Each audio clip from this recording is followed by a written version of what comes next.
gathered in the upper room, just waiting for the spark.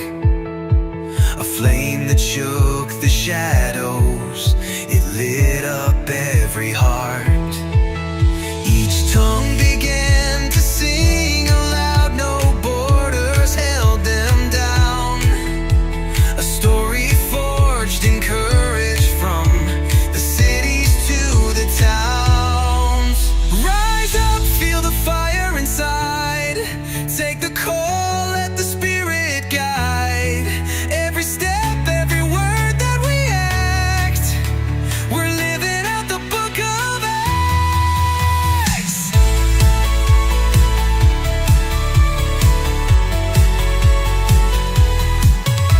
The chains were breaking open, the blind began to see. Prison walls crumbled down, they walked out free. With love as their banner, they turned the world around. A revolution started with echoes of the sound. Rise up, feel the fire inside. Take the call, let the spirit guide. Every step, every word that we act, we're living out the book of Acts. They carried light through all the lands, through storms and trials with steady hands. From the streets to every soul, the mission clear, the gospel whole.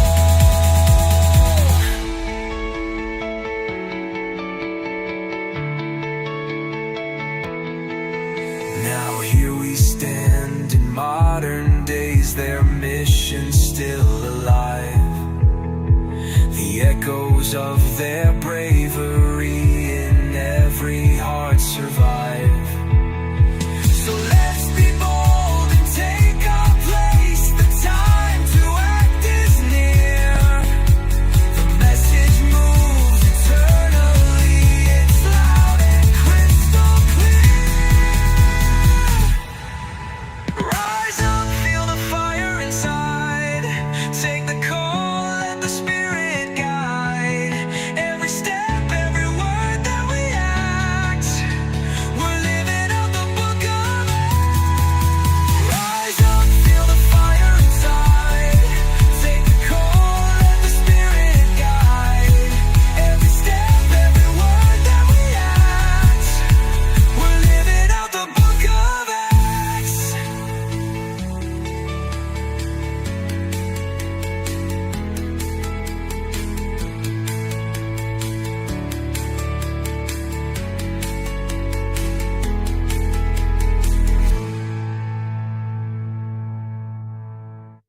Rise up, stand tall, don't look away. Love's the anthem, they can't decay. Chains will break as truth shines through. Jesus gave his name to me, and yet you. Rise up, feel the fire inside. Take the call, let the spirit guide. Every step, every word that we act, we're living out the book of Acts.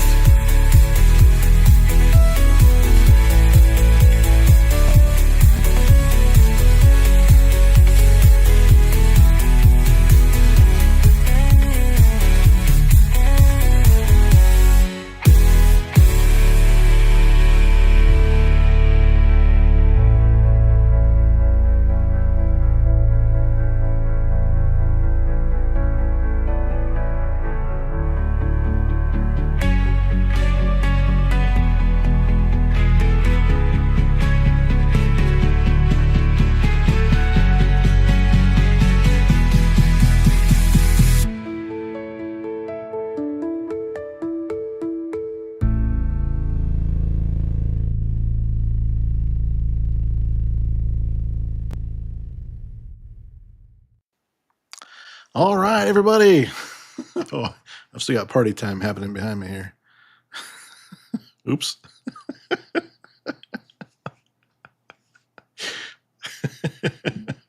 a little bit of a dance party going on in here, uh, waking myself up. All right.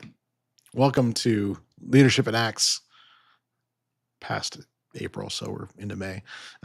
So yeah, great to be here with you today. We're gonna talk through some more leadership lessons that we find along the way. This is not an organized video. This is a live reaction study, I guess you could say, or just as we go along. So as we're at it, if you have any comments or things that stand out to you, feel free to put them in the comment areas wherever those might be. Yeah. Let's dive into this, shall we?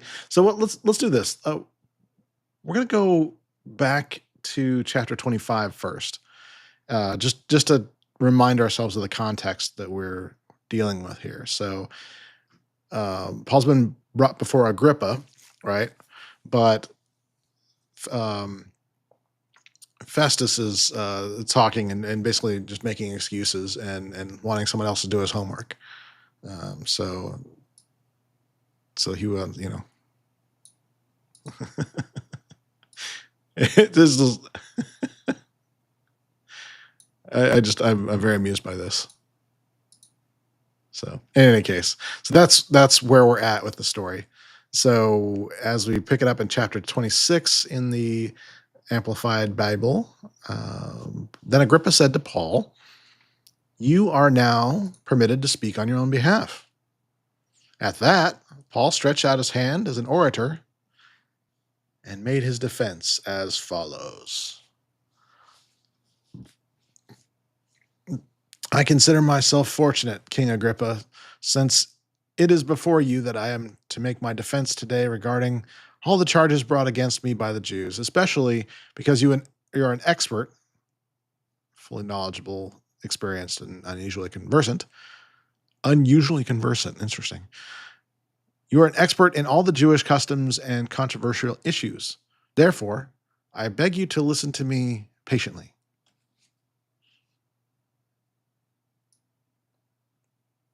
I'm fascinated by that. Expert being unusually conversant. Verse 4. "So then, all the Jews who know my manner of life from my youth up, which from the beginning was spent among my own nation, the Jewish people, and in Jerusalem, they have known me for a long time. If they are willing to testify to it, that according to the strictest sect of our religion, I have lived as a Pharisee." So Paul probably is referring to the school of Shammai, which flourished from 30 to 20. So 30 BC to 20 AD.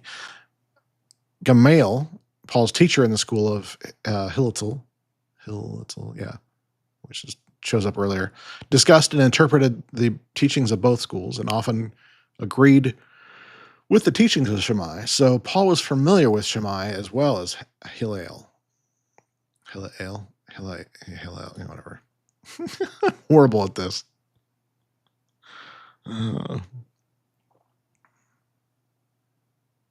So lived as a Pharisee. Verse 6.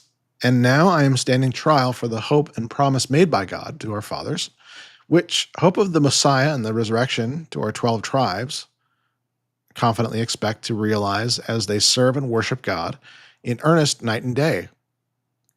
And for this hope, O King, I am being accused by the Jews. Why is it thought incredible by any of you that God raises the dead?"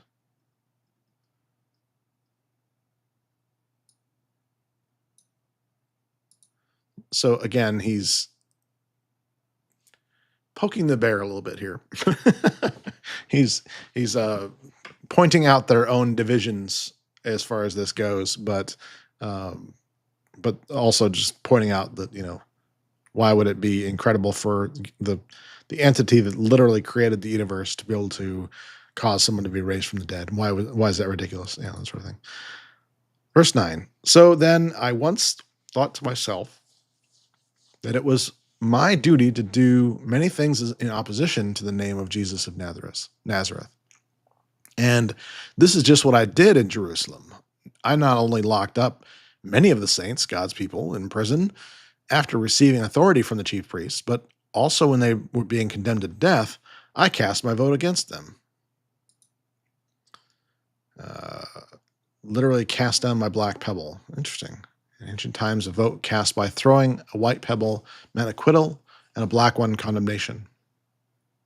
I did not know that.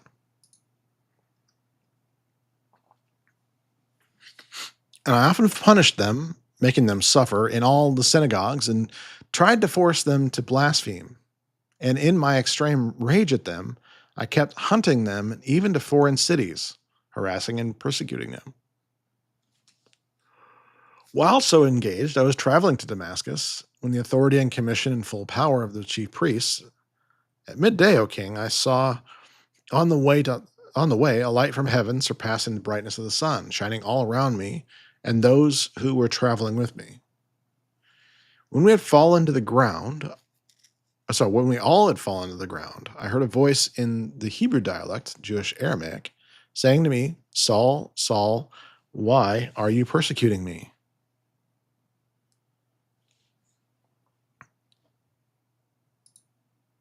Ancient Greek proverb dating back to the time of Euripides. Okay.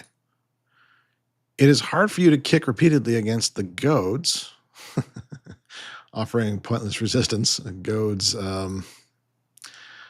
these were wooden shafts like broadsticks with a pointed piece of metal on one end, used by the farmer to keep an ox going in the right direction as it pulled a plow.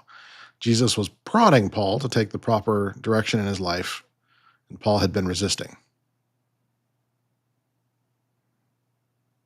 Mm-hmm. Mm-hmm.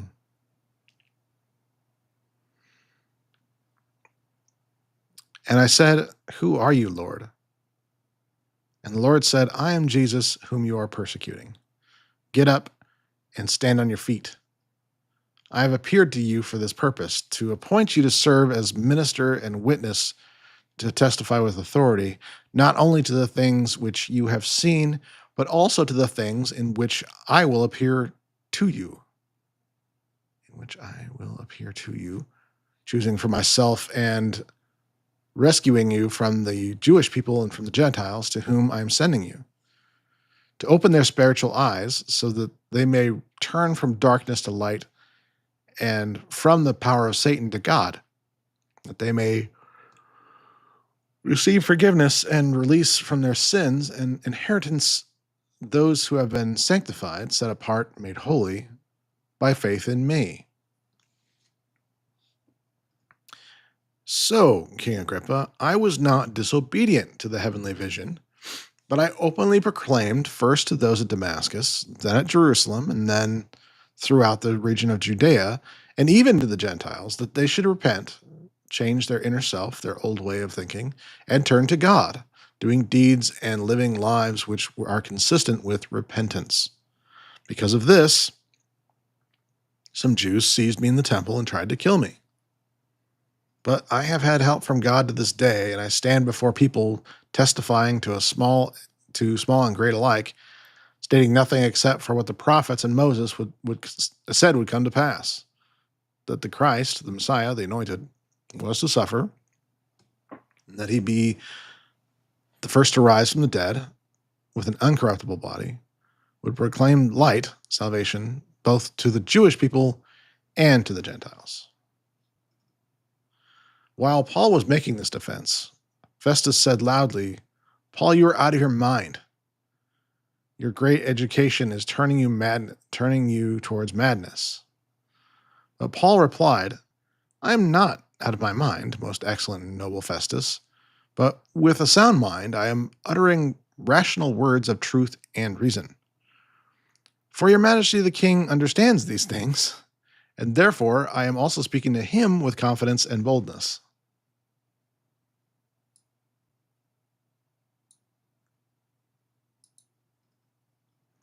Since I am convinced that none of these things escape his notice, for this has not been done in a corner hidden from view in secret. I don't want to distract us. We're going to come back to why I highlighted that. Verse 27, King Agrippa, do you believe the writings of the prophets, their messages and words? I know that you do. Then Agrippa said to Paul, "In short time, and with so little effort, you almost persuade me to become a Christian."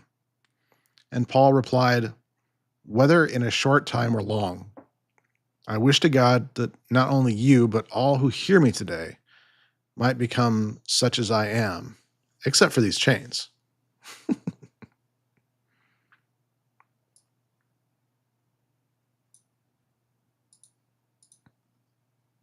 have to wonder how many people actually laughed at that little joke. Then the king stood up, and with him the governor and Bernice, and those who were sitting with them. And after they had gone out, they began saying to one another, "This man is not doing anything worthy of death or even of imprisonment." And Agrippa said to Festus, "This man could have been set free if he had not appealed to Caesar." Whoops. Nero is the fifth and last, just a reminder here. Nero is the fifth and last of the Roman emperors of the Judeo-Claudian dynasty. He ruled after the death of Claudius and actively persecuted Christians. Both Paul and Peter were martyred during Nero's reign.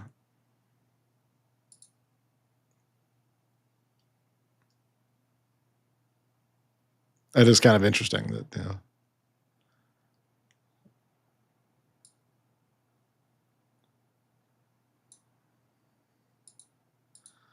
Now,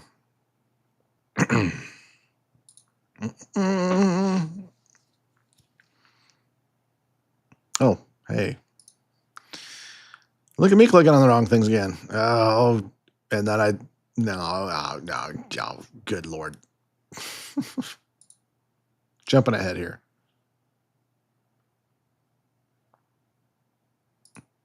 There we go. There's little things on the side of my screen that are supposed to make this easier, and I just made them more difficult. That's the way this goes. All right, so let's go run through this again.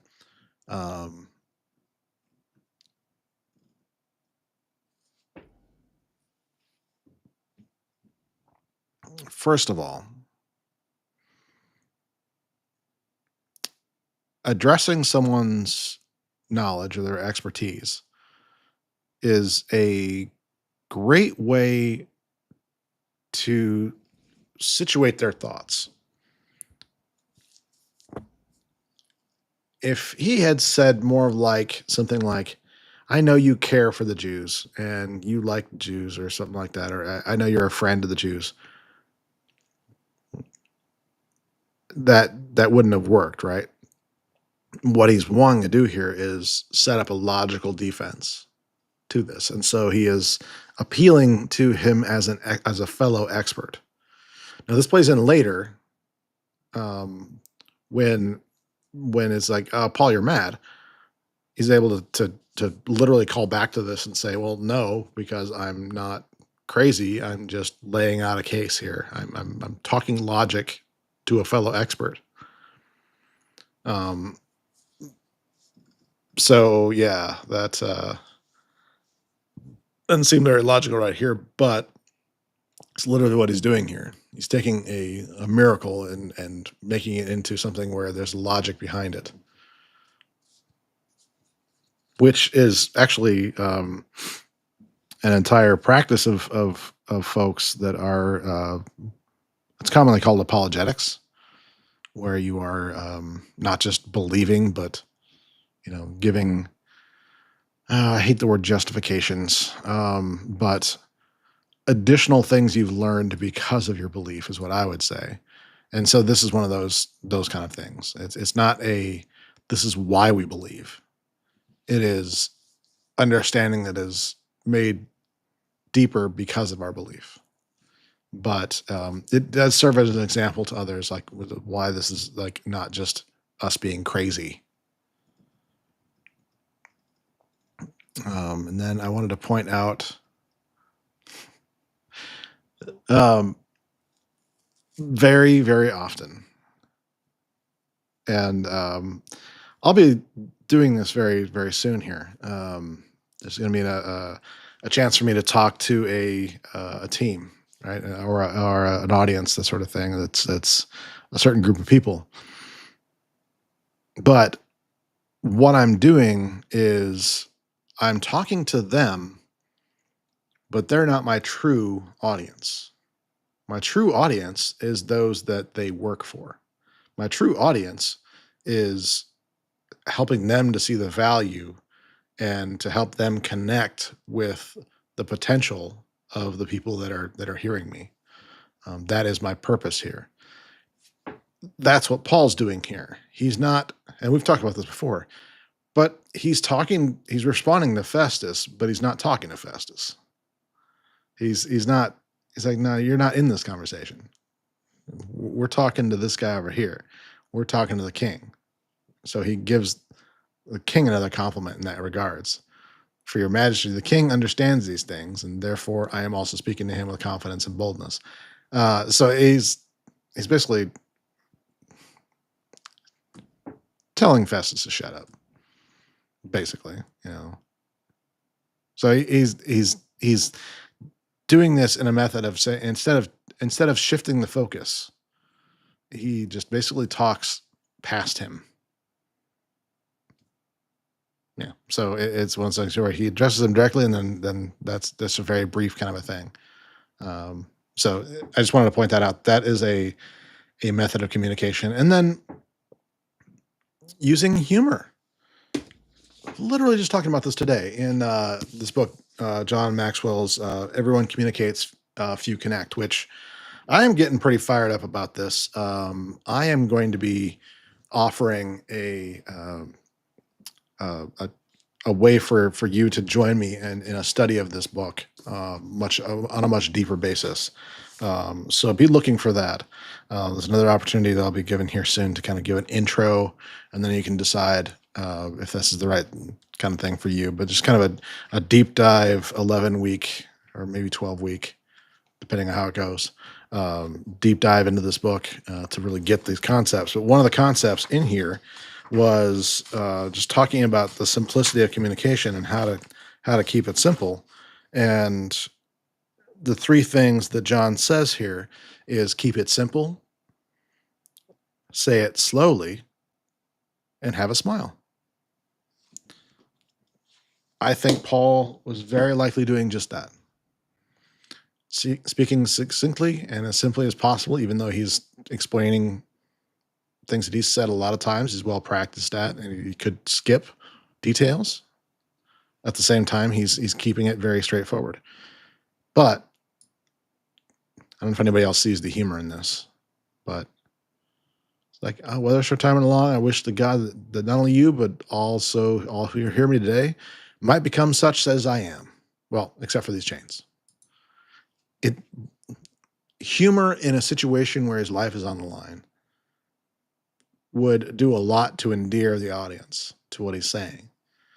But it also helps them connect on a human level here. And so it's not just about winning them over.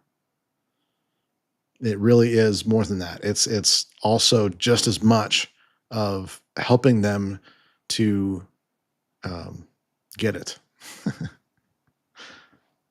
So yeah. All right. I hope that was helpful for you today. And then of course the irony here. But it happens. All right. So I tell you what, I am going to sign off for today, um, and tell you that. Actually, let me invite you. I need to actually make a little thing for this too. But I've put some things up on my website recently that I think would be good for people to review to kind of understand what I'm up to these days.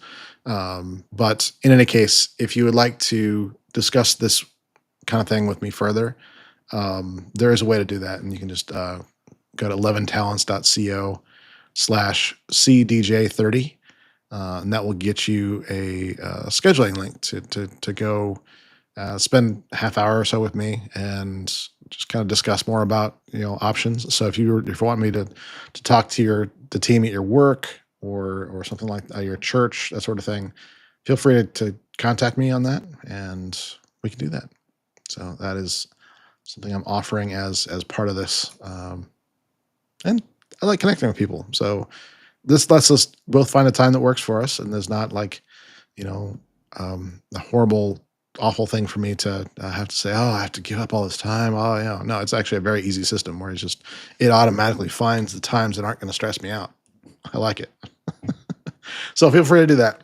Then also, just to mention too, um, that of course I'm broadcasting this on Facebook, and if you're on Facebook, um, my there's a couple things I've decided not to focus in on Facebook for these broadcasts any further, because of well, a couple of reasons, but one of which is that they don't stick around, whereas on YouTube they do. YouTube, these videos will be up for as long as you'd like to see them. So if you want to review this 2 years from now, you'll be able to do that. So my encouragement to you is to actually, first of all, go to the YouTube channel and subscribe if you haven't already. Click that little bell icon to know when I'm going live or when I'm scheduling a video to go live, um, like a premiere kind of a thing. So you can get notified of that. But also, this is an easy way to share what I'm doing here. And I think that really is how this is going to grow. Um, the way we do things here is not a search friendly kind of a way to do things, and so it very much is a habit based thing, and so it takes people caring about what we're doing, and so um, yeah. So I encourage you to share this with a friend. loveandtalents.co/YT will let you share it across multiple of the socials, and I'm thinking about making a challenge where I had people text that address to everybody in their, or a bunch of people in their address book, and see how many subscribes we can get in a day. But I don't know. That's not always the best way to go about these kind of things. What I want is people that are actually wanting to be there, not just to do the numbers. The numbers don't really do anything for me. It's more about how many people are watching every day. So speaking of every day, we are going to skip Saturday and Sunday for this broadcast. It's obviously a longer form broadcast, so I felt like just making this on a Monday and Tuesday. Let people have the weekend. Let me have the weekend. So look for this Monday morning at, why might I want to say 9 Central, but let me make sure. See, I done closed my Outlook, so I can actually not have the distractions. 9 a.m. Central Time, Monday and Tuesday next week. We've got 2 more chapters to go, 27 and 28, and we'll land the plane, as they say. All right. Well, it has been fantastic to be with you. Thank you so much for being here and for sharing. I do hope that you are blessed by the best, and then that you go be a blessing to all the rest. See you guys on Monday. I almost said tomorrow. See you on Monday.